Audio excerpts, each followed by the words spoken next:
कृष्णाय कृष्ण भक्ताय तद्भक्ताय नमो नमः। ओम नमो भगवते वासुदेवाय। ओम नमो भगवते वासुदेवाय। ओम नमो भगवते वासुदेवाय। कृष्णाय वासुदेवाय देवकी नंदनाय च नंदगोपकुमाराय गोविंदाय नमो नमः। जय श्री कृष्ण चैतन्य प्रभु नित्यानंद श्री अद्वैत गदाधर शिवासादि गौर भक्तवृंद। हरे कृष्णा कृष्णा कृष्णा हरे हरे, हरे राम राम राम हरे हरे। श्री कृष्ण बलराम मंदिर इस्कॉन वृंदावन के भाग्यशाली भक्तों, भगवद गीता यथारूप के भक्ति शास्त्रीय अध्ययन में विश्व रूप दर्शन 11वें अध्याय के चौथे विभाग में अर्जुन की प्रार्थनाओं का श्रवण वर्णन चल रहा है। आज 37वें श्लोक में अर्जुन भगवान को आगे क्या कह रहे हैं। कस्माच्च तेन मेरन महात्मा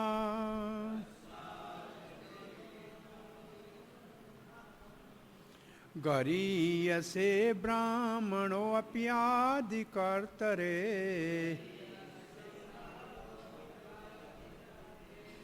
अनन्तदेवेश जगन्निवास त्वम् अक्षरं सद् असत्तत्परं यः। हे महात्मन, भगवान को संबोधन है।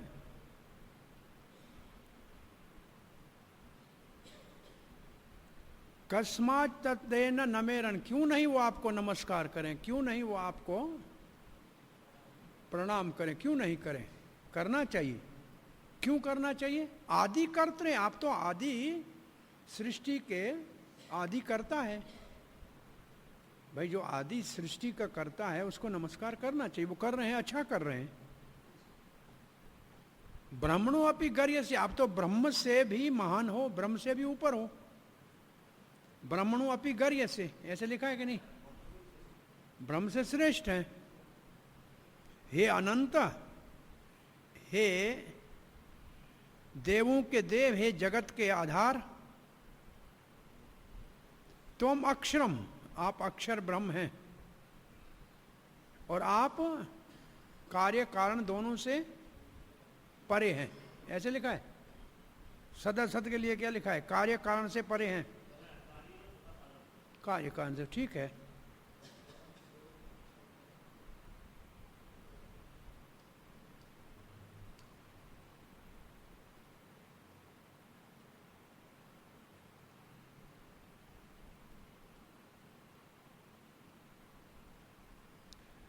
विश्वनाथ चक्रपाल ने इसने बलदेव विद्याभूषण ने अक्षर को जीव लिखा है, बद्ध जीव और मुक्त जीव लिखा है।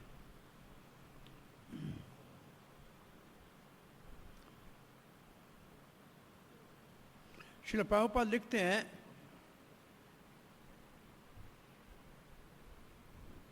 अर्जुन भगवान को जो प्रार्थना कर रहा है, प्रणाम कर रहा है, उससे ये सिद्ध होता है कि भगवान श्री कृष्ण सबके लिए पूजनीय है। सो प्रभुपाद जी लिखते हैं, अर्जुन ही जब भगवान को प्रार्थना कर रहा है, जो भगवान के सामने खड़ा है, तो फिर सबको भगवान की पूजा करनी चाहिए, क्योंकि भगवान सर्वव्यापक है और सारे जीवों का परमात्मा है। और यहाँ अर्जुन भगवान श्री कृष्ण को महात्मा कह के संबोधन कर रहा है। उसका अर्थ है अति उदार और अति महान, अनंत। अनंत, उदार और महान। और अनंत, अनंत की एक परिभाषा प्रभुपाद जी और अच्छी लिख रहे हैं, देखिए अनंत की यहां परिभाषा क्या है।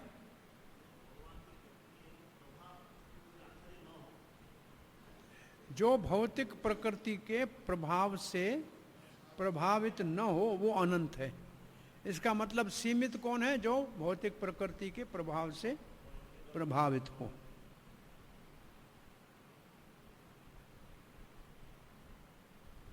और देवेश का मतलब देवताओं का ईश्वर, उनसे महान, उनको संयम में रखने वाला।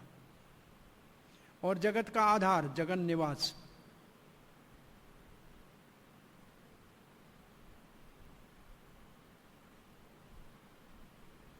अर्जुन ये विचार अपना प्रकट कर रहे हैं कि आज बहुत सही कर रहे हैं, ये सब अच्छा ही कर रहे हैं कि सारे देवता कितने भी महान हो लेकिन भगवान की प्रार्थना कर रहे हैं, वो उचित है, वो ठीक है, क्योंकि भगवान उन सबसे महान है।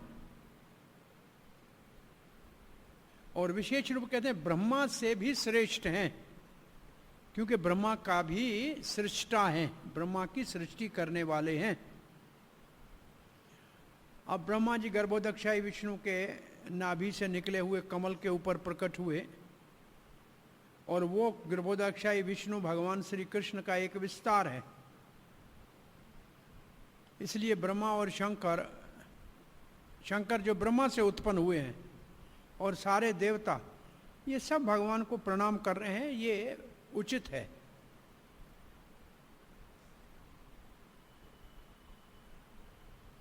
अब प्रभुपाद जी ने भागवत में लिखा है शिव व्रंची न्यूतम, ऐसे कुछ शब्द है 11वें स्कंद में, उसको लिखा है शंकर और ब्रह्मा भगवान की प्रणाम करते हैं।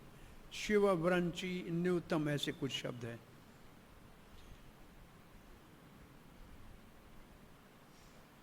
अक्षरम, अक्षरम की प्रभुपाद जी क्या परिभाषा लिखे हैं?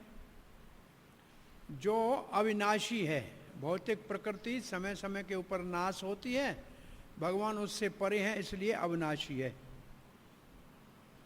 और भगवान सब कारणों के आदि कारण है,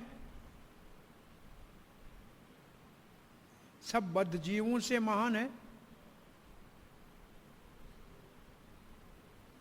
और भौतिक प्रकृति से भी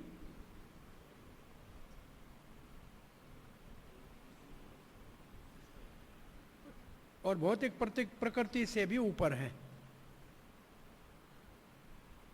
इसलिए वो भगवान महान है।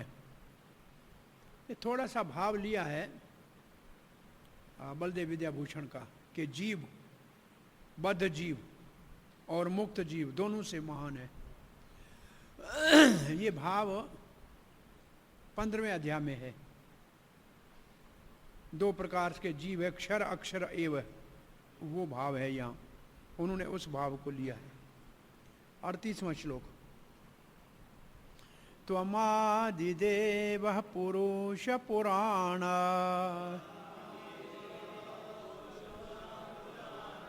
त्वमस्य विश्वस्य परं निधानम्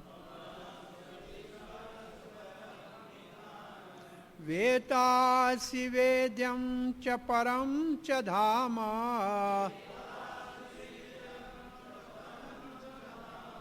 त्वया ततं विश्वमनन्तरूप।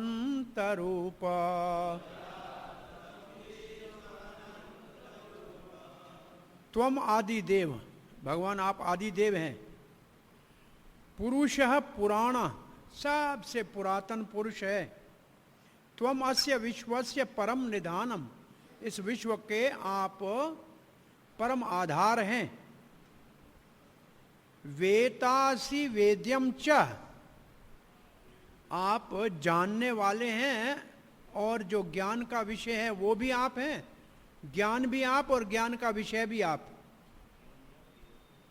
आप क्या है? ज्ञान और ज्ञेय, क्या लिखा है? ज्ञेय और ज्ञान दोनों। ज्ञान ज्ञेय का मतलब जिसको जाना जाए, जो ज्ञान का विषय है वो भी आप हैं, और जानने वाले भी आप हैं, और जाना जिसको जाए वो भी आप हैं। परम च धाम, आप परम धाम है। हे आप अनंत, हे अनंत रूप, त्वया ततम विश्वम, आप उस पूरे विश्व में प्रविष्ट हैं।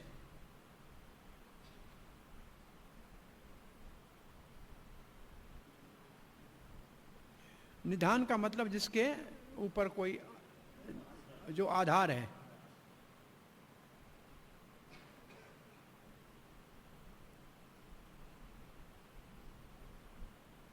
श्रील प्रभुपाद लिखते हैं सब कुछ भगवान परम पुरुष भगवान के ऊपर आश्रित है, इसलिए उसको परम निधान कहते हैं।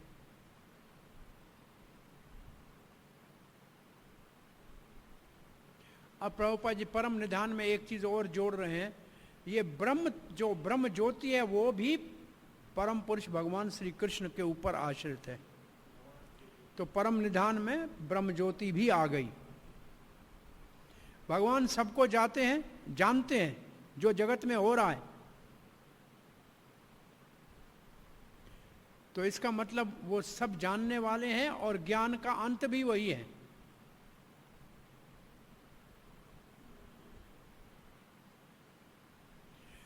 और क्योंकि वो ज्ञान का अंत है, इसलिए उसको कहते हैं कि वो क्या है कि दो शब्द, एक तो ज्ञेय है, और क्या शब्द लिखा है, वो जानने वाला है और जानने योग्य। ज्ञेय ज्ञाता, ज्ञाता भी है, ज्ञेय भी है। भगवान आध्यात्मिक जगत के कारण है, इसलिए दिव्य है, इसलिए आध्यात्मिक जगत में वो दिव्य मुख्य या प्रमुख दिव्य पुरुष है। वायोर्यमो अग्निवरुण शशांकः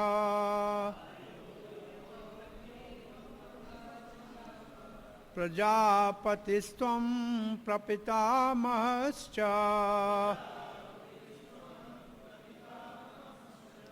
नमो नमस्तेऽस्तु सहस्रकृतवः पुनश्च भूयोऽपि नमो नमस्ते। वायुर्यमो अग्निर्वरुण शशांक, आप वायु है, अग्नि है, वरुण है, सूर्य चंद्रमा है। प्रजापति आप हैं और पर पितामह भी आप हैं। 1000 बार आपके चरणों में प्रणाम करते हैं। नमो नमस्ते अस्तु सहस्र कृतवा, 1000 बार आपको प्रणाम करते हैं। पुनश्च भूयो अपि नमो नमस्ते, बार बार आपको नमस्कार करते हैं।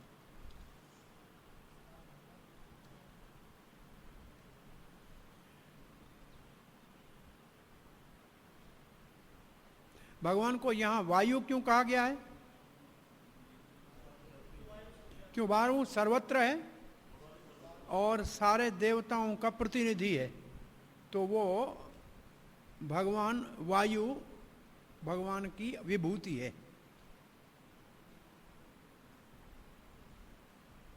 और फिर पर पितामह क्यों कहे गए हैं? क्योंकि ब्रह्मा जी पहले वो पितामह और भगवान पर पितामह।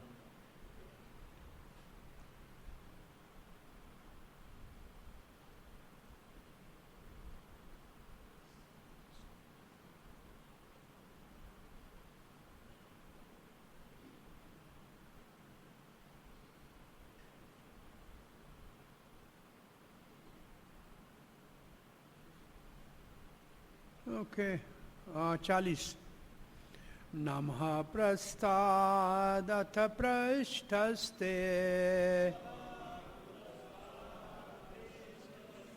नमोऽस्तु ते सर्वत एव सर्वः अनंत वीर्यामित विक्रमस्त्वम् सर्वं समापनोषि ततोऽसि सर्वः।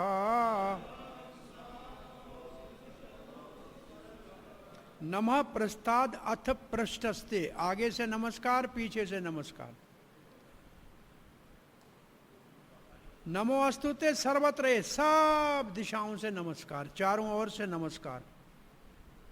सर्व, क्योंकि आप सर्व सब कुछ है।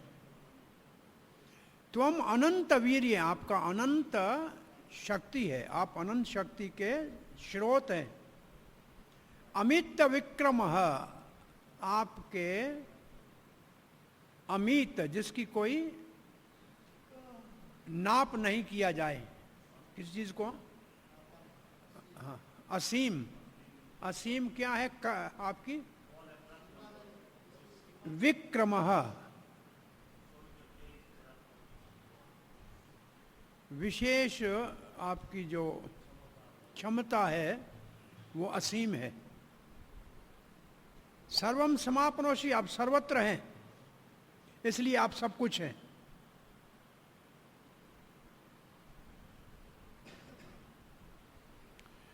अर्जुन भाव, भगवान के विश्व रूप को देखकर भाव विभोर हो गए कि ये हमारे मित्र है, इतना सारा संसार इसमें समाया हुआ है। तो फिर उनको ये भी पता नहीं लगा कहाँ से प्रणाम करूं। बोले जहाँ से, आगे से, पीछे से, इधर से, उधर से, सब जगह से। वैसे भगवान को पीछे से प्रणाम नहीं करते हैं, नेम नहीं है, लेकिन ये भावुक हो गया है, क्योंकि भगवान सब कुछ है तो उनके आगे पीछे क्या है? अच्छा, सभी जगह वो है तो सब जगह से प्रणाम करते हैं। आपका बहुत वीर्य है, अमित विक्रम है।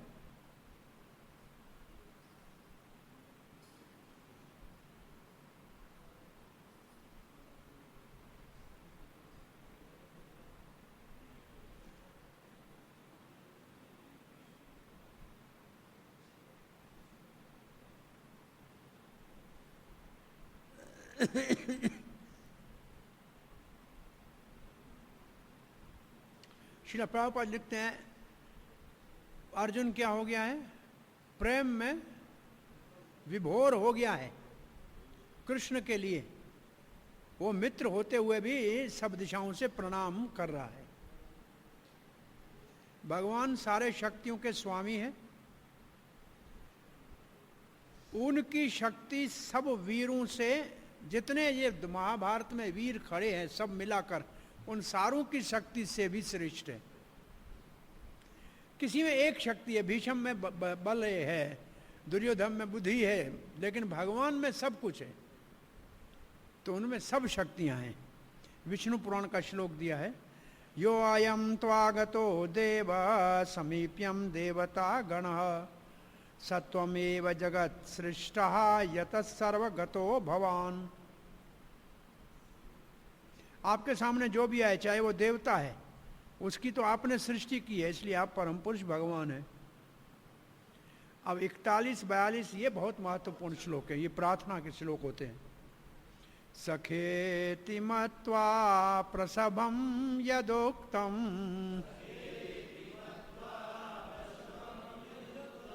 हे कृष्ण हे यादव हे सखेति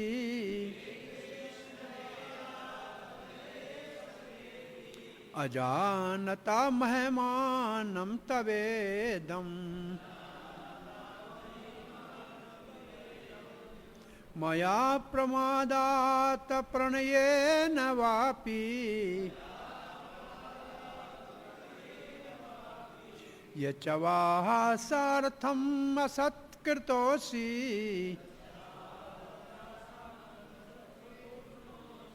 विहारस्यासनाशन भोजनेषु एको अथवाप्यच्युत समक्षम् तत्क्षाम्य त्वमहम् अपरमेयम्।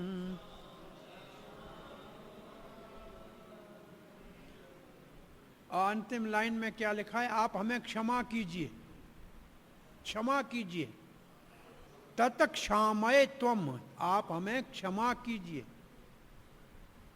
हे अपरमेयम, हे असीम भगवान, क्या हो गया, क्यों क्षमा मांग रहा है? सखेति मत्वा, मैं आपको सखा मानता था। प्रसभम यदुक्तम, प्रसभम का अर्थ क्या है? मैं आपसे क्षमा मांगता हूं। अजानता त्वम इदम मेहमान, मैं आपकी इस महिमा को नहीं जानता था। मया प्रमादात प्रणयेन वापी, ऐसे मैंने क्यों किया? तो दो कारण बता रहे हैं, या प्रमाद के कारण किया या प्रणयेन वापी, या अति प्रेम के कारण किया। तो अर्जुन ने प्रमाद के कारण किया कि प्रेम के कारण किया? प्रेम के कारण। प्रमाद नहीं अर्जुन को हो सकता है, गुणाकेश है, वो तो अज्ञान में है नहीं, तो प्रमाद अज्ञान का पहचान है। प्रणयेन, प्रणयेन का मतलब प्रणय, ये जो शब्द प्रणय आपको ध्यान में रहना चाहिए। ये प्रणय शब्द कहाँ आता है? राधा है कृष्ण प्रणय विकार, तो ये प्रेम का पांचवा स्तर है। प्रणय पांच, पहला है भाव, फिर प्रेम, फिर स्नेह, फिर मान और फिर प्रणय। प्रणय भाव से पांचवा स्तर है। तो ये स्तर ऐसा होता है जिसमें प्रेमी और प्रेमिका में कोई अंतर नहीं रहता है, दोनों समान। प्रणय का मतलब है प्रेम करने वाला और प्रेमी, दोनों आपस में कोई अंतर नहीं है, दोनों बराबर है। तो अर्जुन कहते मैंने आपको अपने बराबर समझा, मैं तो आपकी महिमा नहीं जानता था। तो प्रणय का ये अर्थ है अति प्रेम के कारण। जैसे गोपियां प्रणय में कृष्ण को समान मानती हैं, हम में कृष्ण में कोई अंतर नहीं है, तो प्रणय की ये परिभाषा है। ओके, मतवा, मैंने ऐसा अपना मत आपके सामने प्रकट किया। हे अपरमेयम, हे असीम भगवान, मैंने आपको अपना केवल सखा माना। और कभी कभी प्रसभम यदुक्तम का मतलब क्या है? कभी कभी मैंने प्रसभ का मतलब कोई सभ्य नहीं कहा शब्द, असभ्य शब्दों का भी इसको लिखा रूडली का मतलब कभी हंसी नीचे आएगा, ये तो कभी आपको नीचा दिखाने के लिए। तू यादव है, तुमको राज करने का अधिकार तो है नहीं यादवों को, हम तो पांडव हैं, हम तो राजा हैं, आप राजा नहीं हो, आप तो यादव हो। मैंने आपको कहा हे कृष्ण, अपने आप को बड़ा वीर समझते हो, मैं देखा तुम्हारे को बहुत बड़ा बलवान हो, ऐसे कहना। तो हमने कभी ऐसे आपको प्रसभ वचन कहे, क्या कहा? प्रसभ, कभी कभी कहा हे कृष्ण, ओ यादव, ओ मित्र, ऐसे कहा आपको। बोला ये कब कहा? तो कहते हैं यच्च हास अर्थम असत कृतो, जब हम कभी हंसी मजाक करते हैं तब मैंने कभी ऐसे आपको अपमानित शब्द कहे। ये देखा तेरे को बड़ा क्या यदुवंशी आप हो, राज तो कर नहीं सकते हो, आप हमारे समान थोड़ी हो, ऐसे हमने कहा होगा आपको। और कब कहा? विहार सया आसन भोजनेसु, जब विहार करते थे, एक आसन पे बैठते थे, भोजन खाते थे, तब हमने ऐसे कहा। कभी तो सबके सामने कहा, कभी अकेले में कहा। वो पीछे आगे कह रहे हैं एको अथवा आपी अच्युत तत्समक्षण, हे अच्युत, कभी आपको अकेले को कहा और कभी सभा के बीच में भी कह दिया।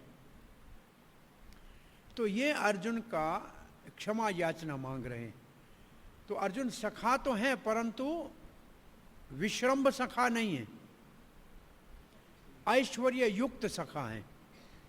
विश्रम सखा हैं वृंदावन वाले, वो कहते कन्हैया तेरे को जानते, तू क्या करेगा, तू क्या नंद बाबा का बाप बेटा हुआ तो बड़ा हो गया क्या, खेल करना है तो हमारे बराबर है, नहीं तो जा। वो नहीं मानेंगे। लेकिन ये विश्रम सखा नहीं है, ये है ऐश्वर्य युक्त सखा। तो चक्रवर्ती पाल लिखते हैं मैंने बहुत अपराध किए आपकी प्रति, आप असीम शक्ति के स्वामी हैं और मैंने आपके अपराध किए, इसलिए मैं क्षमा याचना मांग के पश्चाताप कर रहा हूं। मैंने कभी आपका कहा कृष्ण ए वसुदेव के पुत्र हो, हमारे जैसे समान थोड़ी हो, हम तो पांडु पुत्र हैं, लोग जानते हैं हमको, आपको कौन जानता है? वसुदेव महारथी थोड़ी है, वो तो सामान्य रथी है, हम तो महारथी पांडुपुत्र हैं, हमारा तो नाम आपसे बड़ा है।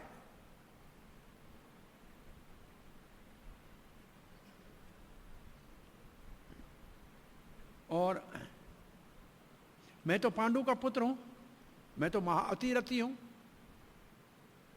मैं अतिरथी हूं। आपका पिताजी आप तो अर्धरथी हो, दूसरे के रथ पे बैठते हो। ये हमने ऐसे आपको कभी कहा हो?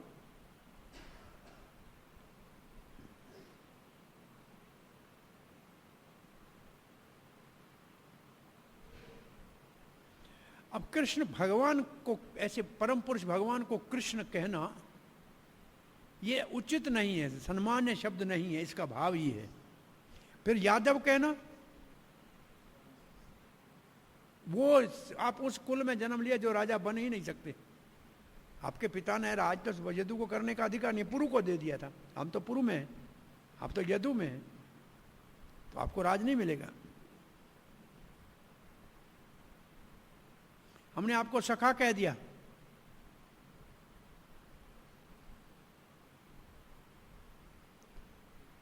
आप कोई हमारे समान नहीं थे, परंतु आपके पूर्वजों के साथ हमारा संबंध था, इसलिए हमने आपको बराबर मित्र बना लिया। हम आपसे महान है, ऐसे हमारा भाव था। इसलिए मैं आपसे क्षमा मांगता हूं। मैंने जो आपसे प्रसभम, जो आपसे अनुचित ऐसे शब्द कहे, कठोर शब्द कहे,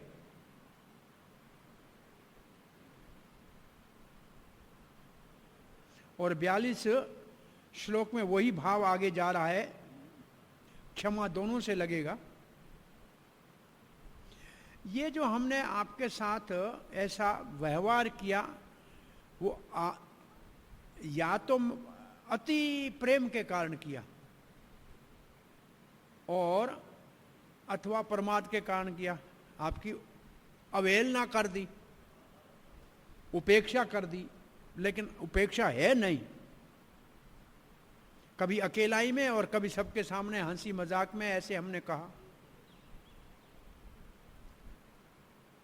कभी हमने आपको मजाक उड़ाते हुए कहा, बड़ा सत्यवादी हो, आप बड़े बहुत ही सादे हो। नहीं नहीं, मैं जानता हूं, ऐसे कहते, मैं जानता हूं कितना सत्यवादी हो, आपको जानता हूं। तो ऐसे हमने कभी कभी आपको कहा, उसके लिए हे स्वामी मुझे क्षमा करो। अपने मित्र के हजारों मुख, हाथ, बाजू देखकर अर्जुन तो 2 श्लोकों में सखा भाव में ऐश्वर्य का मिश्रण हो गया, और कृष्ण को क्षमा याचना मांगने लगे अपने शब्द जो कहे थे उनके लिए।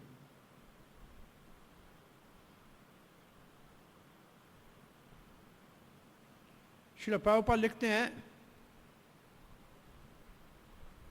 भले भगवान ने अर्जुन को विश्व रूप दिखाया, परंतु अर्जुन की मित्रता का जो भगवान के साथ संबंध था वो गाढ़ था।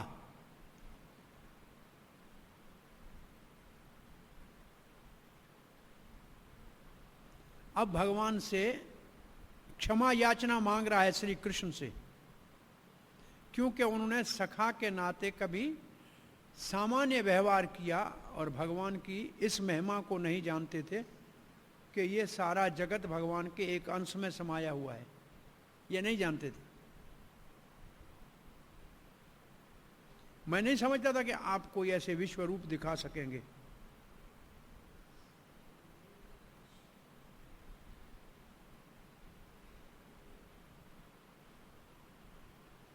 भगवान ने तो उसको बताया था, परंतु उसको आश्चर्य था।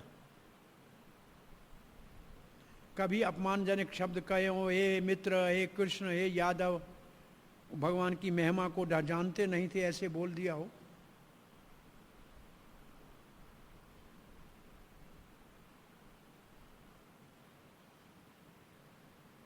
परंतु प्रभुपाद जी कहते, परंतु कृष्ण भगवान इतने दयालु हैं, इतनी सारी महिमामय होने के बाद, इतने सारे ऐश्वर्य के स्वामी होने के बाद भी अर्जुन के साथ मित्रता का व्यवहार कर रहे हैं। वैसे ही उसी भाव से सारथी बने हुए हैं। ये है भक्त और भगवान के बीच में प्रेम का आदान प्रदान।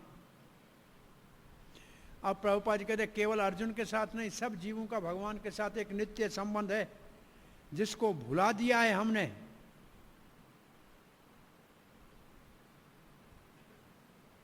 उसको भुलाना नहीं चाहिए, भुलाया नहीं जा सकता। अर्जुन के व्यवहार से जान सकते हैं। भले अर्जुन ने भगवान के अंदर ऐश्वर्य देखा, फिर भी वो अपनी मित्रता को नहीं भूला। हाँ, 43वां शब्द श्लोक 43। पितासि लोकस्य चराचरस्य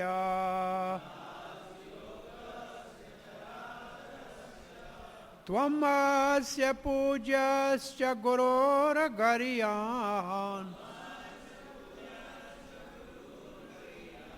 न त्वत्समवसत्यभ्यधिक कुतो अन्यो।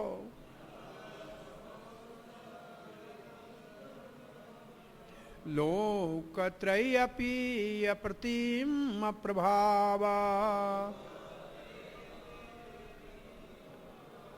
पितासी लोकस्य, आप सारे जगत के पिता हैं। किसके? चराचरस्य, सारे चर अचर जगत के आप पिता हैं। त्वम अस्य पूजयः, आप ही केवल एकमात्र पूजन्य है। हे गुरु, आप शास्त्रों के शिक्षा देने वाले गुरु हैं, इसलिए दूसरे शिक्षा वालों से मान है। गरियान न त्वत्समोऽस्ति, आपके समान कोई नहीं है। आप पे अधिक कुतो ने, तो फिर आपसे महान कौन हो सकता है? तीनों लोकों में आपकी महिमा असीम है, उसके समान कोई नहीं।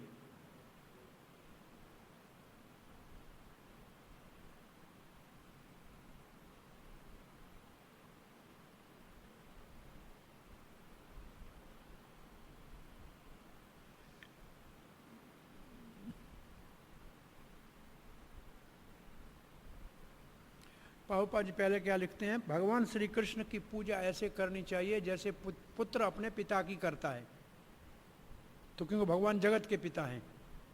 भगवत गीता में भगवान कहते हैं पिता अहम अस्य जगतो माता धाता पिता अहम बीज प्रदा पिता। तो भगवान की सब जीवों को जैसे पुत्र पिता की सेवा करता है ऐसे करनी चाहिए। और भगवान आदि गुरु है, क्योंकि ब्रह्मा जी को वेदों की शिक्षा दी है। तेने ब्रह्मा हृदय आदि कवयः। अब भी भगवत गीता की शिक्षा अर्जुन को दे रहे हैं, इसलिए वो आदि गुरु हैं।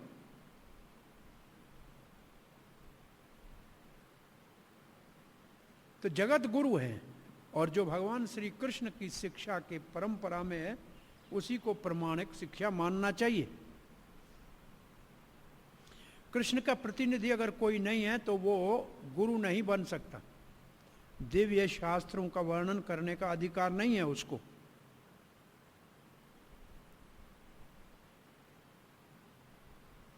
हर प्रकार से भगवान श्री कृष्ण को ही आदर देके प्रणाम करना चाहिए, क्योंकि असीम उनकी महानता है। न कोई उनसे बड़ा है तो फिर उनके समान कैसे हो सकता है?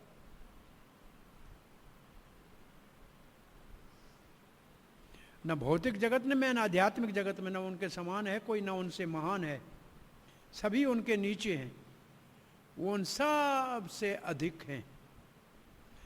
श्वेताश्वर उपनिषद में लिखा है 6:8 में, न तस्य कार्यम कारणम च विद्यते न तत्समश्चाधिक च दृश्यते। भगवान श्री कृष्ण, उनका अपना शरीर है, इंद्रियां हैं, परंतु हमारे जैसी नहीं है।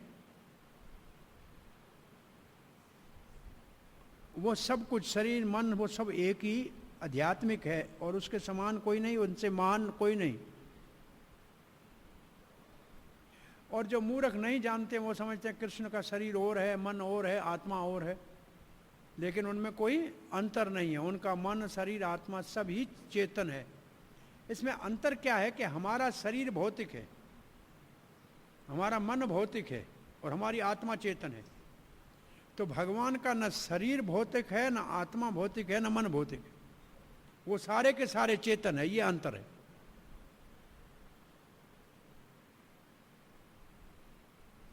कृष्ण परम सत्य है, इसलिए उनके सारे कार्य और शक्तियां भी परिपूर्ण है। हमारी जैसी इंद्रियां नहीं है। एक इंद्री सारे कार्य कर सकती है और उनके इंद्रियों में न तो कोई दोष है और न ही कोई उनकी सीमा है। ये कौन सा श्लोक हम पढ़ते हैं? इसको बताएंगे कैसे? उनकी इंद्रियां हमारे जैसी नहीं हैं, क्या लिखा है? कौन सा श्लोक पढ़ते हैं?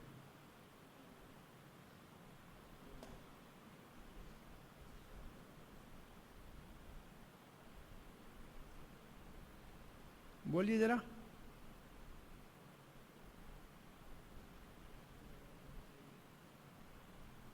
अंगानि यस्य सकलेन्द्रिवृत्ति मंति, रोज गाते हैं ना।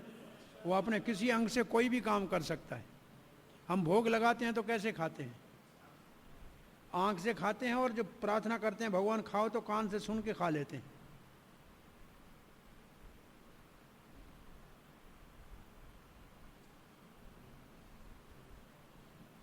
न कोई उनके समान है, न कोई उनसे महान है, सभी उनसे उनके अधीन है। भगवान का ज्ञान, भगवान का बल, भगवान के कार्य, ये सब दिव्य है। जन्म कर्म च मे दिव्यम। और भगवत गीता के 4 वो प्रभुपाद ने वो श्लोक दे दिए, जन्म कर्म च मे दिव्यम एवं जो वेति तत्वतः।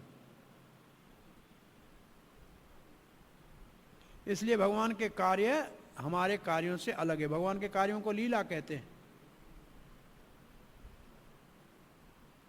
इसलिए हमारे को भगवान के, श्री कृष्ण के सिद्धांतों का पालन करना चाहिए, अनुगामी बनना चाहिए, तो हम सिद्धि को प्राप्त करेंगे। श्री कृष्ण के सिद्धांतों को पालन करने से हम सिद्धि को प्राप्त करेंगे।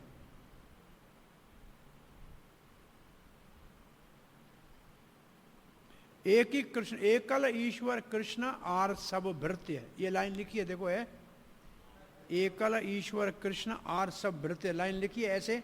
इस लाइन का अर्थ है, और नीचे ये लाइन लिखी है प्रभुपाद जी ने, आदि लीला 5:142।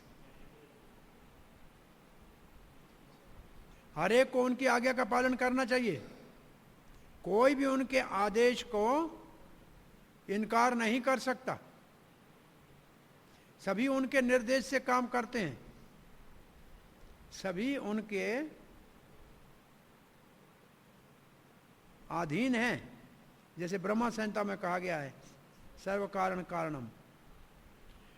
अब अर्जुन का 44वां श्लोक उदाहरण के साथ प्रार्थना मांग रहे, क्षमा मांग रहे, 3 उदाहरण दे रहे हैं।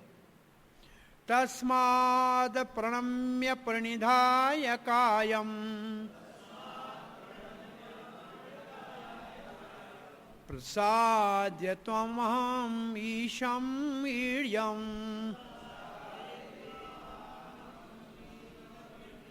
पितेव पुत्रस्य सखेव सख्यो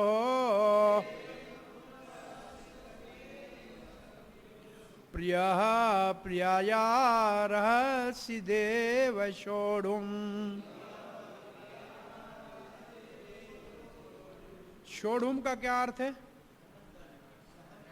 सहन करना, सह लेना। तो हे देव आप सह लीजिए। 3 उदाहरण दे रहे हैं। जैसे पिता अपने पुत्र के दोषों को क्षमा करके सह लेता है, मित्र अपने मित्र के अवज्ञा को, दोष को सह लेता है, और प्रेमी का प्रेमी के दुर्व्यवहार को सह लेता है। एक से एक ऊपर है, पिता, सखा और प्रिय। 3 उदाहरण दिए हैं। प्रसादे त्वम अहम ईशम ईड्यम।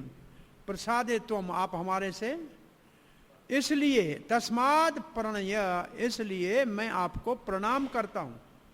प्रणय मतलब प्रणमय, प्रणाम करता हूं। कैसे करते हुए? प्रणिधाय कायम, पूरे शरीर को दंडवत प्रणाम करता हूं। प्रसादे त्वम अहम, मैं आपसे क्षमा याचना मांगता हूं। क्यों? ईशम ईडियम, आप हमारे लिए सबके लिए पूजनीय है। ईडियम का मतलब पूजनीय। ईशम, ईशम का मतलब ईश्वर, ईडियम का मतलब पूजनीय। हे देव, आप हमारे अपराधों को क्षमा कर लीजिए, सह लीजिए। जैसे पिता अपने पुत्र, मित्र अपने मित्र और पति अपनी पत्नी के, ऐसे लिखा है, प्रेमी प्रेमिका के।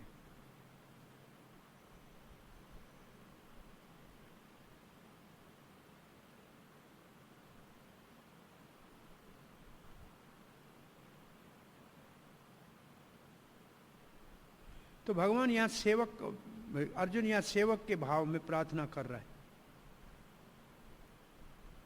कि भगवान उसको क्षमा कर ले। प्रभुपाद जी लिखते हैं, भगवान श्री कृष्ण के भक्त उनसे नाना प्रकार के संबंध रखते हैं।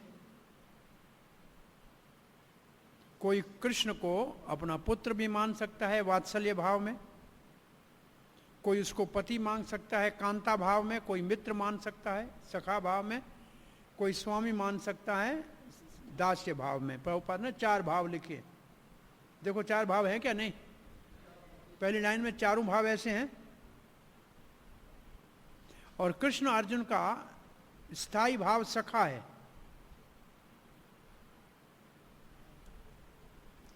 तो प्रभुपाद लिखते हैं कि जैसे अर्जुन कहते हैं पिता पुत्र को क्षमा करता है, पति पत्नी को सह लेता है, ऐसे कृष्ण हमारा मित्र है, हमारे भी इस अवज्ञा को सह ले।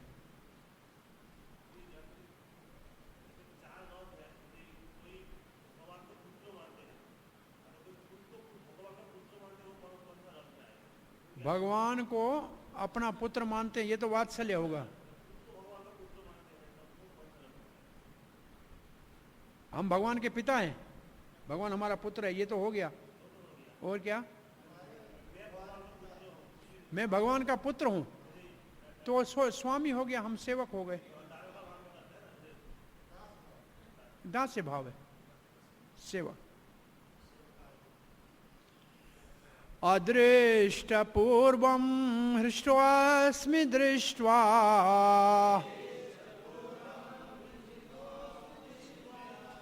भयेन च प्रवृत्तितं मनो मे तदेव मे दर्श्य देवरूपम् प्रसीद देवेश जगन्निवास।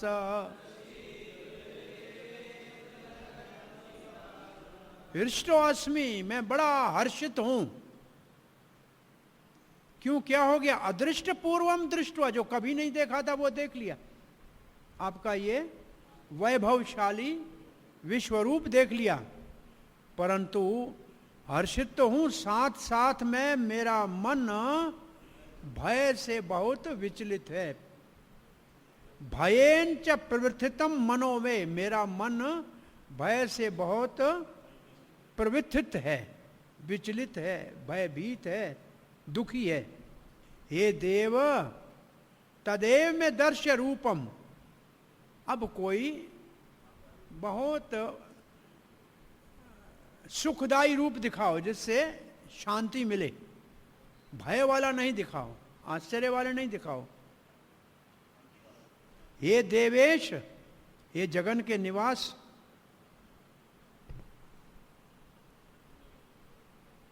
मैं बड़ा हर्षित हो गया क्योंकि आपके शरीर में पूरे विश्व को देखा जो कभी मैंने पहले नहीं देखा था। परंतु फिर भी मेरा मन इस भयानक काल रूप को देख के विचलित और भयभीत हो गया है। अब आप मुझे ऐसा कोई रूप दिखाइए, जैसे वसुदेव के पुत्र का जो रूप था वो दिखाइए, जो बहुत मधुर है, जो मुझे मेरे जीवन से भी लाखों गुना ज्यादा प्रिय है, वो रूप दिखाओ, ये मेरे ऊपर कृपा करो।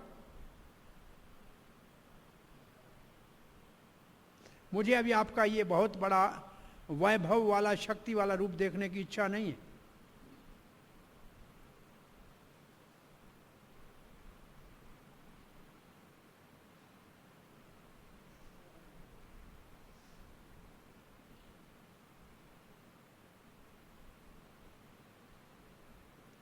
अब चक्रवर्ती पाद एक बात लिखे हैं कि क्योंकि अर्जुन जब विश्व रूप देख रहा था तब उनके अपने मित्र कृष्ण को उसके द्विभुज रूप में नहीं देख पा रहा था।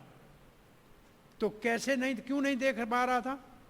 भगवान ने अपनी योग माया से अपने कृष्ण रूप को ढक लिया था और केवल विश्व रूप देख रहा था, तो इसलिए वापस उस रूप देखने की भावना है।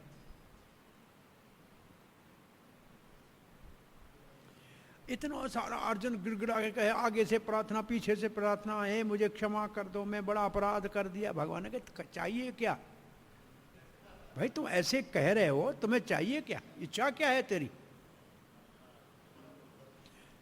बस जो मैं कभी नहीं देखा था वो सब देख लिया, मुझे बहुत अच्छा लगा, मैं हर्षित हो गया, इतना बड़ा आपका रूप देखा, परंतु मेरा मन भयभीत और इस भयानक रूप को देख के बड़ा विचलित है, व्यथित है, इसलिए मैं आपको प्रार्थना कर रहा हूं।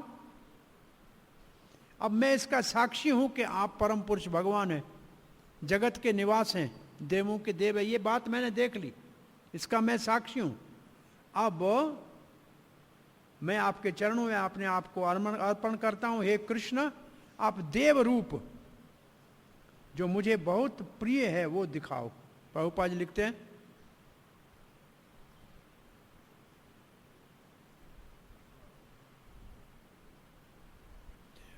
अर्जुन सदा ही भगवान के ऊपर पूर्ण विश्वास और श्रद्धा का संबंध था, बड़े घनिष्ठ मित्र थे, प्रिय मित्र थे, और अपने मित्र की ये महिमा देख के बड़े आनंदित हुए।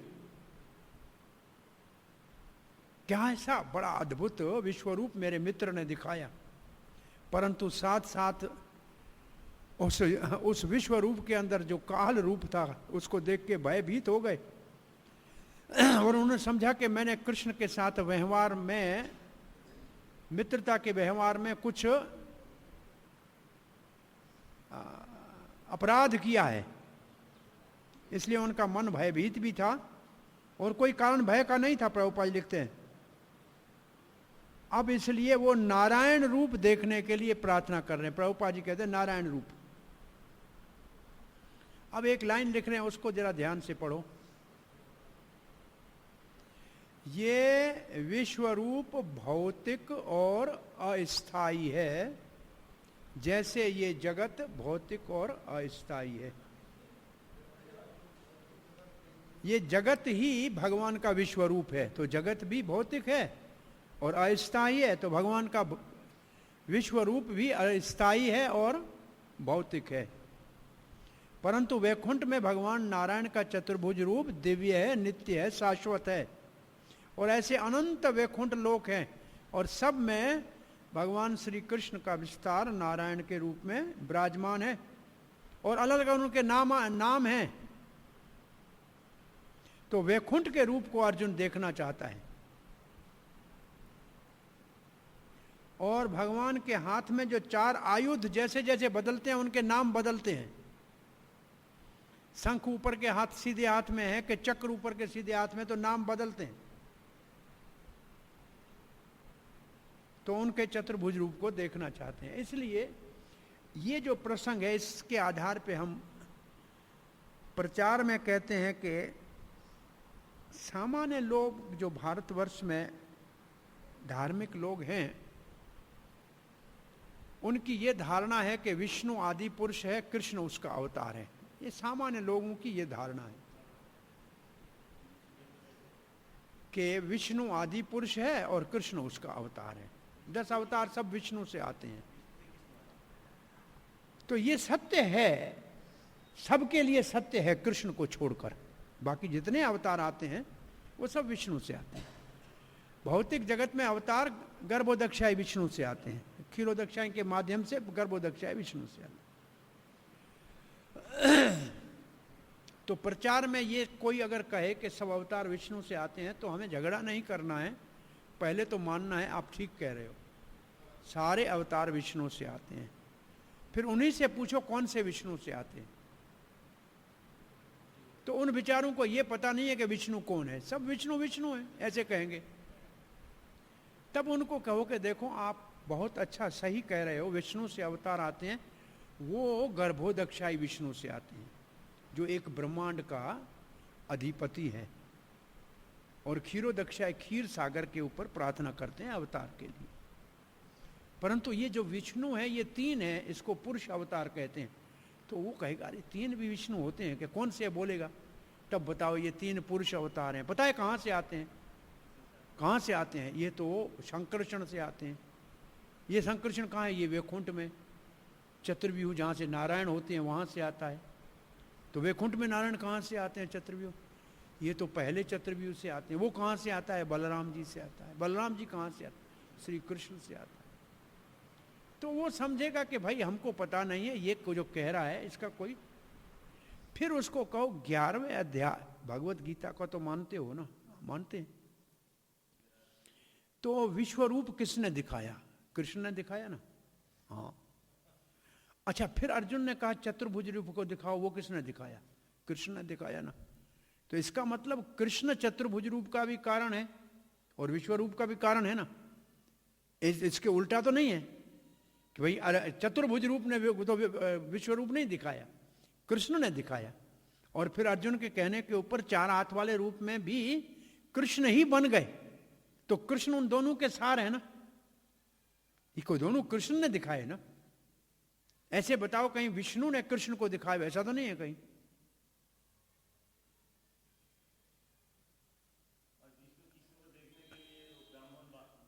फिर द्वारका की कथा कह सकते हैं कि विष्णु कृष्ण के दर्शन के लिए ब्राह्मण के बच्चों को ले जा रहा था और अर्जुन के वचन को सत्य करने के लिए।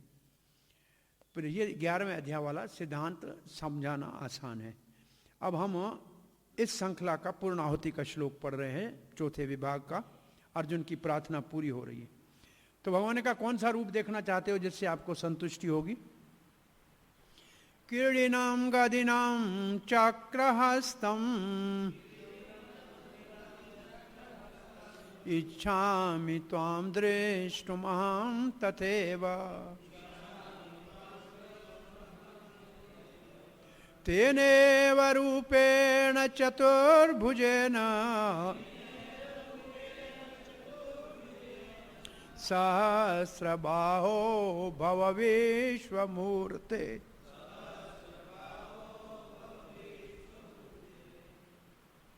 त्वम दृष्टुम इच्छामि अहम, मैं आपको देखना चाहता हूं। क्या देखना चाहते हो?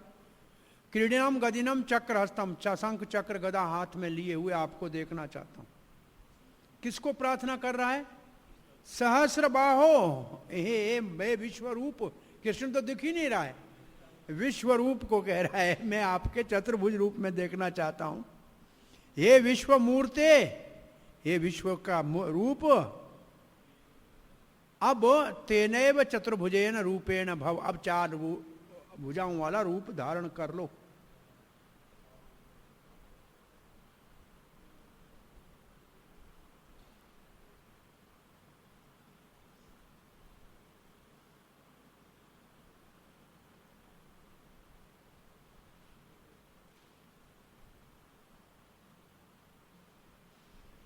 तो अर्जुन किस भाव से ये श्लोक कह रहा है कि हम तो आपके वसुदेव के पुत्र कृष्ण के रूप में आकर्षित हैं। जैसे आप वसुदेव और देवकी के सामने चतुर्भुज में रूप में प्रकट हुए थे, उनको आनंद दिया था, ये आपका ऐश्वर्य वाला रूप देवताओं को दिखाने वाला दिव्य दृष्टि वाले को अब समाप्त करो, वो रूप दिखाओ जिसमें आप वसुदेव हमारे मामा के यहाँ प्रकट हुए थे। प्रभुपाद लिखते हैं ब्रह्मा संहिता के 5:39 में क्या लिखा है? रामादिमूर्ति शुक्ला न्यमेन तिष्ठम तो भगवान के नाना प्रकार के रूप हैं, हजारों हजारों रूप हैं, जैसे राम, नरसिंह, कृष्ण अनंत है। परंतु अर्जुन, यहां भगवान श्री कृष्ण के जो परम पुरुष आदि पुरुष है, वो जो थोड़ी देर के लिए विश्व रूप भौतिक में अपने आप को दर्शा रहे हैं, अब उनसे नारायण उनके आध्यात्मिक रूप को देखना चाहते हैं। तो दो बात साफ प्रभुपाद जी कहते हैं, भौतिक रूप, कौन सा भौतिक रूप? विश्व रूप भौतिक, उसकी जगह पे आध्यात्मिक नारायण के रूप को देखना चाहते हैं। अब प्रभुपाद जी कहते हैं ये श्लोक भागवत के परिभाष सूत्र के श्लोक को प्रमाणित करता है। तो भागवत का परिभाषा सूत्र का कौन सा श्लोक है? पहले परिभाषा सूत्र का पता है क्या है? भक्ति रसामृत सिंधु का परिभाषा सूत्र है अन्यभिलाषिता शून्यम ज्ञान कर्माद्यनावृतम अनुकूलेन कृष्णानो शीलनम भक्तिरोत्तम। ये है परिभाष सूत्र भक्ति रसामृत सिंधु का। परिभाष सूत्र का अर्थ होता है सारे शास्त्र में जो कुछ है इस श्लोक के आधार पे समझना चाहिए। जो इस आधार से मिले वो ठीक है, जो इससे न मिले उसको इसी के ऊपर घटाना चाहिए, और कोई अर्थ नहीं। ऐसे भागवत का परिभाष सूत्र है कृष्णस्तु भगवान स्वयं। ये ते चांश कलह पुंस कृष्णस्तु भगवान इंद्रियारि व्याकुलम लोग। तो कृष्णस्तु भगवान स्वयं, ये है भागवत का परिभाष सूत्र। कुछ भी अर्थ निकले किसी भी श्लोक का भागवत में कहीं भी, उसको इसी अर्थ के ऊपर घटाना है, क्योंकि ये परिभाष सूत्र है। तो परिभाष सूत्र जो भागवत का है उसकी प्रमाणिता भगवत गीता के इस श्लोक से हो रही है।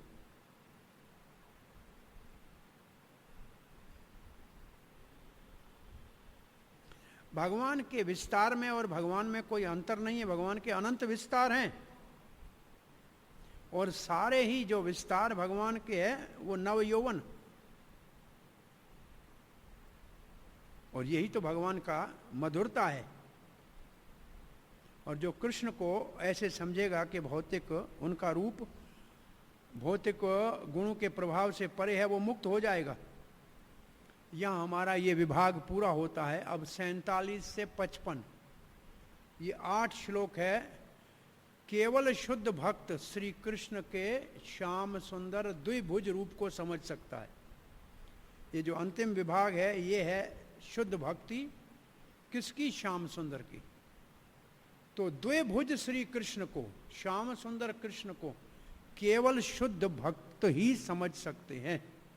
तो आइए इसके पहले श्लोक को भगवान का उत्तर सुनते हैं। श्री भगवान वाच मया प्रसन्नेन तवार्जुनेदं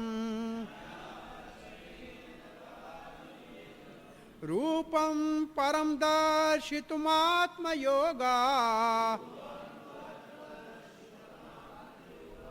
तेजोमयं विश्वमनन्ताद्यं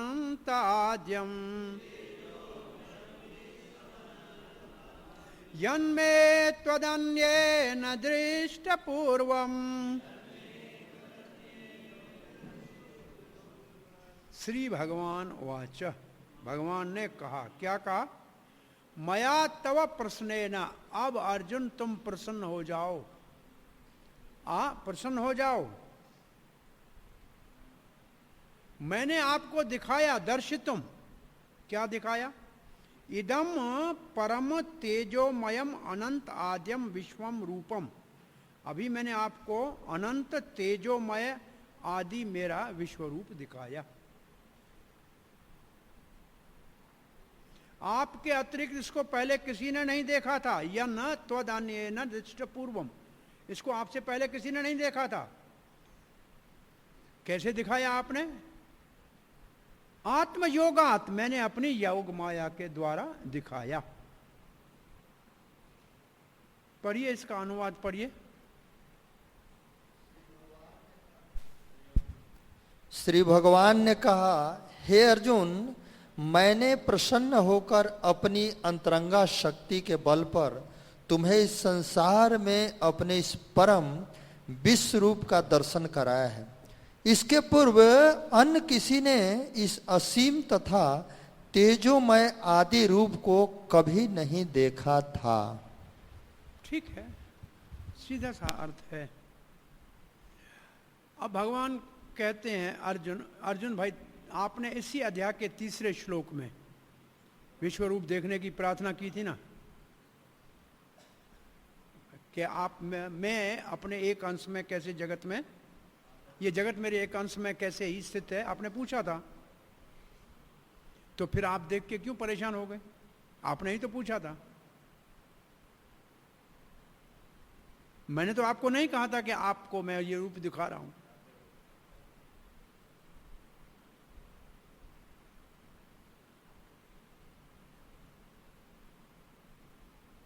अब आप मेरा आदि रूप देखना चाहते हो। अब भगवान कहते हैं, मैं प्रसन्न होकर मैंने आपको वो मेरा रूप दिखाया जिसको कभी किसी और ने पहले नहीं देखा था। फिर भी अगर आप चाहते हो, इसको आप नहीं देखना चाहते हो, तो कोई बात नहीं।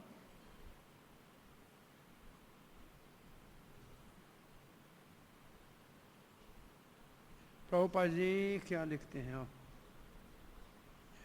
बलदेव विद्याभूषण कहते हैं,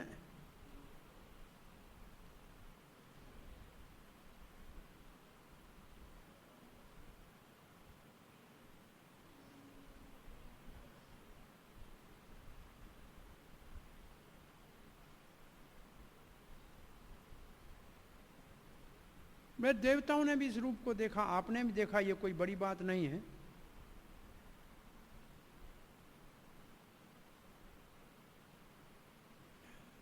और मैंने दिखाया क्योंकि आप मेरे भक्त हो। और मैंने देवताओं को इसलिए दिखाया ताकि वो साक्षी रहें कि ये मेरा रूप है, आपने देखा, ये सत्य है। आप दुर्योधन को भी तो आपने विश्व रूप दिखाया था हस्तिनापुर में, ऐसा कोई पूछ सकता है? जब गए थे भगवान शांति दूत बनने और दुर्योधन उसको बंदी बना रहा था, तो भगवान ने दिखाया था। परंतु उसमें ये ऐसा कुछ नहीं था, काल रूप आदि नहीं दिखाया था मैंने। प्रभुपाद जी कहते हैं, अर्जुन देखना चाह रहा था विश्वरूप, कृष्ण ने कृपा करके अपने भक्त अर्जुन को विश्वरूप दिखाया, जो तेजोमय था, शक्तिशाली था। और उनका जो तेज था वो सूर्य के समान था, और उनके बहुत सारे मुख थे, और वो बार बार बदल रहा था। अपने मित्र की इच्छा को पूरा करने के लिए भगवान ने दिखा दिया था। कैसे दिखाया था? योग माया के द्वारा दिखाया था। जो अचिंत्य शक्ति है, मानव उसको समझ नहीं सकता है। मानव के कल्पना से बाहर अचिंत्य शक्ति से भगवान ने अपनी अंतरंग शक्ति के द्वारा ये रूप दिखाया। अर्जुन से पहले इस रूप को किसी ने नहीं देखा था, परंतु अंतरिक्ष में देवताओं ने इस रूप को देखा।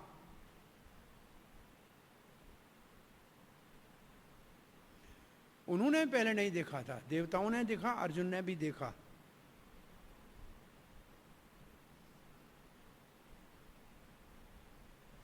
इसका दूसरे शब्दों में ऐसे कहा जाए कि जो परंपरागत भक्त हैं वो भगवान के विश्व रूप को देख सकते हैं, कृष्ण की कृपा से, जैसे अर्जुन को दिखाया। किसी ने पूछा था दुर्योधन ने देखा था, तो भगवान क्यों कहते हैं कि शांति दूत बन के गए थे तो दुर्योधन को ने भी विश्व रूप देखा था? दुर्भाग्य से दुर्योधन ने भगवान का शांति का प्रस्ताव स्वीकार नहीं किया, तो भगवान ने उनको छोटा सा विश्व रूप का झलक दिखाया, परंतु वो अर्जुन को दिखाने वाले रूप से अलग था। यहां स्पष्ट कहा गया है, पहले किसी ने नहीं देखा। आगे भगवान क्या कह रहे हैं? न वेद यज्ञ ध्यानैर्न दानै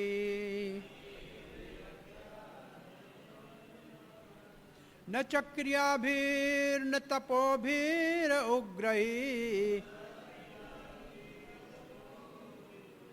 एवं रूपशक्य अहं निर्लोके दृष्ट्वं त्वदन्येन कुरु प्रवीर।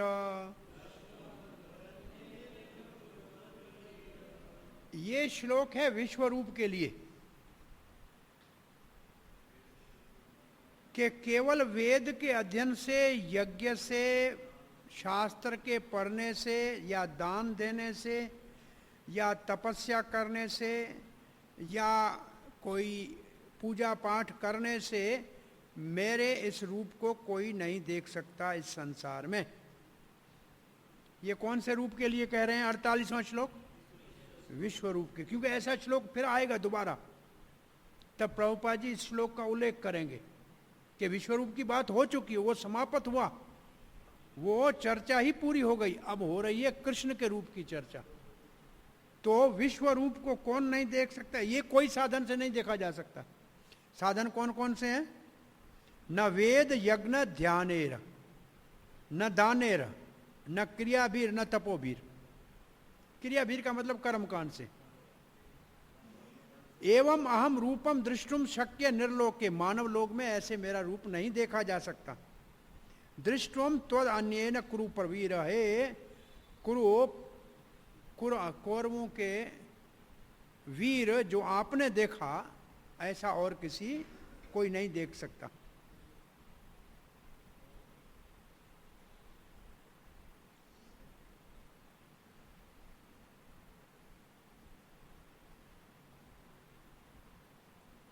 बिना भक्ति के कोई इसको भी नहीं देख सकता है।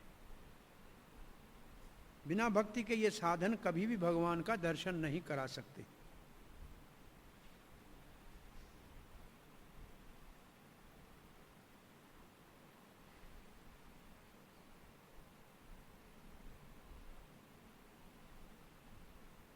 प्रभुपाद लिखते हैं,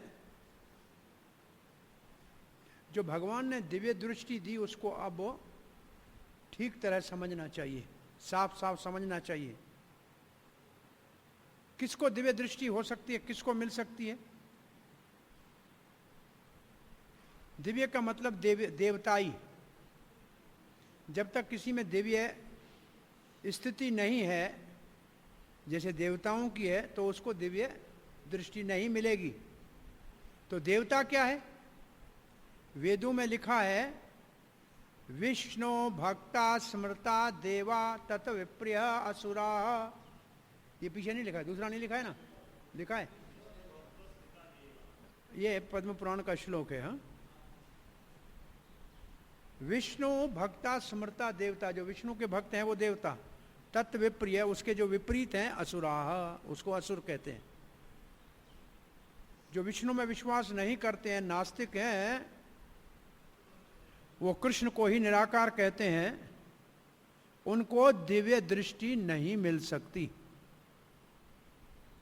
एक तरफ कृष्ण का अपहास करें और दूसरी तरफ दिव्य दृष्टि लें, ऐसे कैसे संभव है?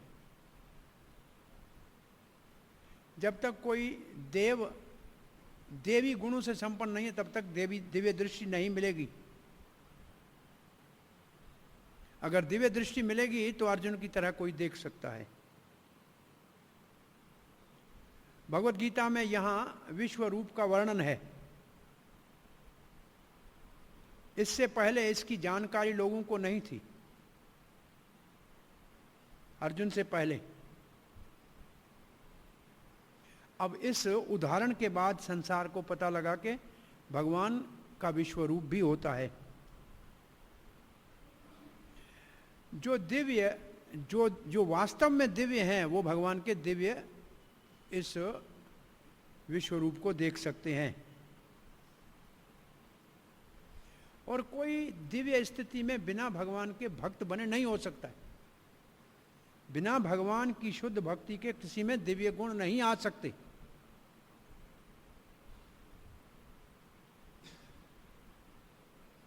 अब प्रभुपाद जी कहते हैं जो वास्तव में शुद्ध भक्त हैं, जो दिव्य स्थिति में हैं, उनको विश्व रूप देखने में कोई रुचि नहीं होती, अधिक कोई इतना रुचि नहीं है विश्व रूप देखने में। जैसे अर्जुन ने पहले कहा कि चतुर्भुज रूप दिखाइए या कृष्ण का रूप दिखाइए,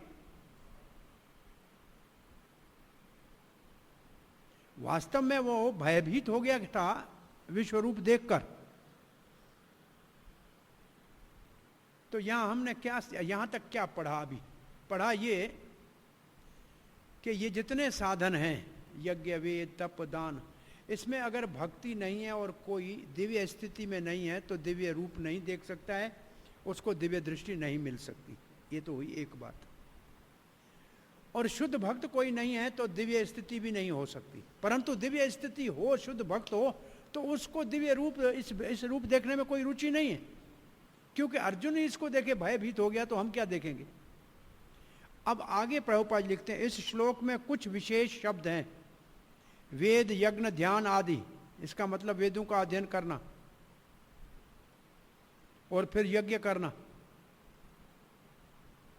वेद का अर्थ है सारे वेद, वेद शास्त्र, 4 वेद, ऋग्वेद, यजुर्वेद, सामवेद, अथर्ववेद, 18 पुराण, उपनिषद, वेदांत सूत्र, ये सब घर में बैठ के कोई पढ़े या कहीं भी बैठ के पढ़े। सूत्र, कल्प सूत्र, मीमांसा सूत्र, ये वेदों का और अंग हैं जिनके अंदर यज्ञ किया जाता है। तो यज्ञ की विधि भी कोई सीख ले। दान ही का मतलब दान दे, सही व्यक्ति को दे, सही पक्ष को दे, जो भगवान की सेवा में लगे हुए हैं उनको दे, ब्राह्मणों को दे, वैष्णव को दे। ऐसे पुण्य कर्म कोई करे, अग्निहोत्र, यज्ञ आदि, जैसे वेदों में वर्णन है और वर्ण आश्रम में जैसे बताया गया है। और तपस्या कोई करे,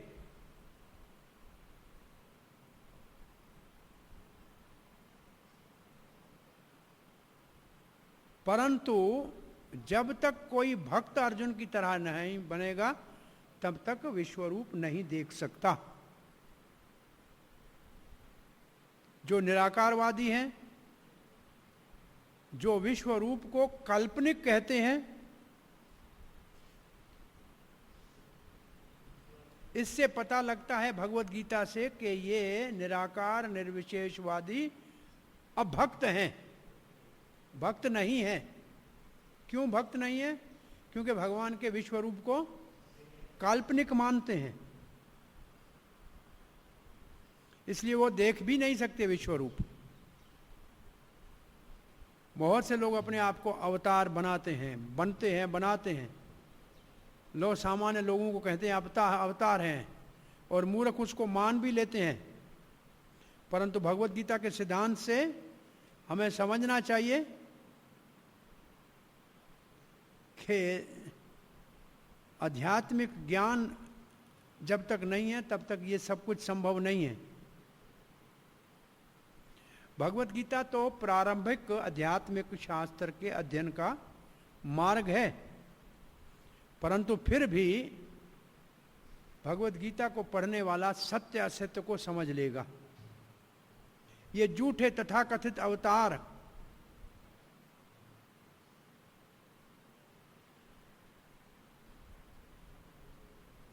उनको कहो कि विश्वरूप दिखाइए,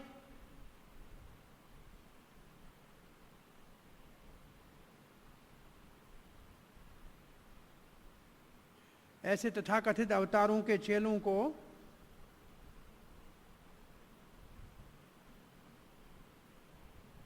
दिव्य भगवान के अवतार का पता है, दिव्य भगवान का, उनका विश्वरूप।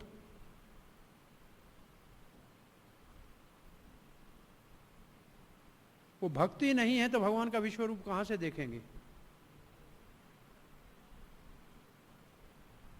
पहले कोई भगवान का शुद्ध भक्त बने, फिर वो कह सकता है कि मुझे विश्वरूप दिखाओ।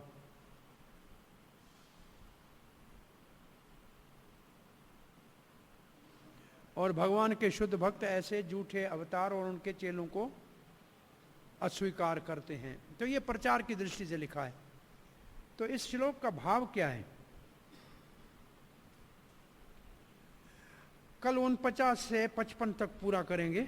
इस श्लोक का भाव क्या है? अभी ये खास मुख्य श्लोक है कि भगवान के विश्व रूप को देखने के लिए भी ये सारे साधन अपने आप में अपर्याप्त हैं, भक्ति का होना आवश्यक है। और जो तथाकथित अवतार हैं न वो विश्वरूप दिखा सकते हैं, और न ही उनके शिष्य अगर कहें कि हमने विश्वरूप देखा है गुरु जी का, तो वो भी झूठे हैं, वो भी झूठ ही बोल रहे हैं, क्योंकि वो भक्त है नहीं तो, दिव्य दृष्टि नहीं है तो कहां से देखा होगा। ऐसे कहते हैं कुछ, हमारे गुरुदेव ने हमको दिखा दिया। ओह, पता नहीं, आंखों में ऐसे वो कपूर ऐसे लगा के ऐसे कहते, देख रहे हो? हाँ महाराज, सब देख रहा हूं। तो ये सब ऐसे चमत्कार वालों को इस भगवत गीता के आधार पर स्वीकार नहीं किया जाएगा। हरे कृष्ण। तो कल हमारा ये अध्याय पूरा होगा, और फिर एकादशी के बाद 12वां अध्याय, नेक्स्ट वीक में दूसरे सप्ताह में 12वां अध्याय पूरा हो जाएगा। तब आप जन्माष्टमी से पहले या जन्माष्टमी के बाद अपनी परीक्षा की तैयारी कीजिए। क्या, चलो टाइम हो गया, प्रसाद खाइए। क्या प्रश्न क्या है इस सेक्शन पे?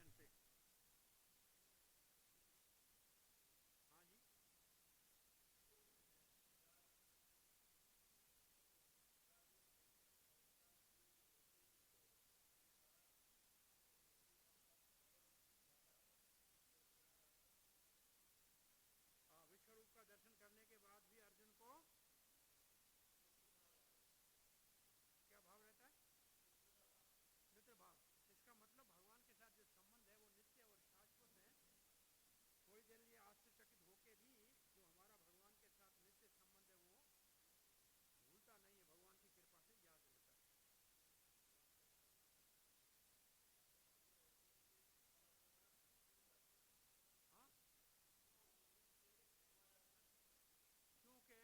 कृपा से याद रहता है। हाँ, क्योंकि उसने समझा कि मैंने, अर्जुन क्यों क्षमा याचना मांग रहे हैं कि समझते हैं कि मैंने प्रमाद और प्रणय के कारण उठते बैठते अकेलाई में या सबके सामने आपके उपहास में आपको छोटा कहा। जो आपके इस विश्व रूप को देखने के बाद मुझे ग्लानि हो रही है कि आप महान हैं और मुझसे अपराध हो गया, आप मुझे क्षमा करें। जैसे पिता करता है, मित्र करता है, प्रेमी करता है, ऐसे मुझे क्षमा करें। ये अर्जुन ऐश्वर्य से, क्योंकि अर्जुन के सखा में ऐश्वर्य मिला है, इसलिए अर्जुन के अंदर इसको कहते हैं आदर भाव आया और प्रणाम करके क्षमा याचना मांगने लगा।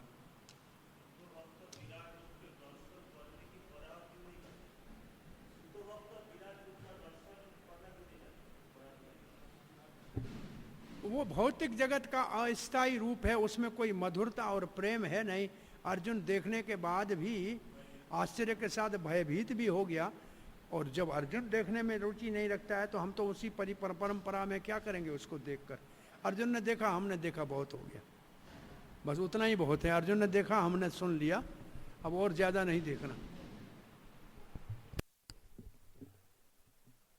बहुत सर्दी का दिन था, हरिद्वार में बहुत ठंडी थी, गंगा में स्नान करने गया कोई, वो ब्राह्मण गया गंगा में स्नान करने।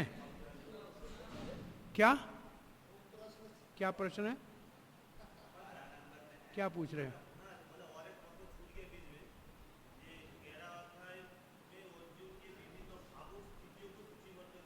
हाँ ठीक है, आश्चर्य भय जो कुछ हुआ हो। मैं क्या कह रहा था, वो स्नान करने गया, पानी बहुत ठंडा था, तो उसने क्या किया, पत्थर डाला, बोला पत्थर स्नान में स्नान, पत्थर स्नान में स्नान। बहुत ठंडा था, नहीं उसने पत्थर के ला बोला नहीं, फिर वापस जाऊंगा लोग कहेंगे कि तुम स्नान नहीं किया। तो जो गमछा पड़ा था उसको भिगाया, देखे गमछा स्नान नहीं लगाया, कुछ नहीं, तू गमछा स्नान में स्नान। सामने दूसरा ब्राह्मण जा रहा था, बोला स्नान कर लिया? बोला हाँ। बोला कैसे किया? बोला गमछा स्नान में। उसने बोला तुम स्नान में, वो वहीं से वापस आया। बोला तुमने किया हमने किया, तुमने किया हमने किया, चलो अर्जुन ने दर्शन किया हमने किया, हो गया। हमको नहीं चाहिए अलग। कौन फिर डरेगा? अर्जुन का तो मित्र था भगवान, यहाँ कहीं चला जाए वो हमका असली भी चला जाए और ये भयभीत वाला भी चला जाए, हम तो कहीं के नहीं रहे, नहीं देखना है। प्रभुपाद जी का ये उदाहरण याद रखना कि बेटा बाप को सेना के से बमों के बीच में प्रेम नहीं कर सकता है, घर में आएगा तो करेगा। तो इसलिए ये विराट रूप तो बड़ा भयानक है, इसमें देखने में कोई प्रेम नहीं, रुचि नहीं है, तो इसमें इतना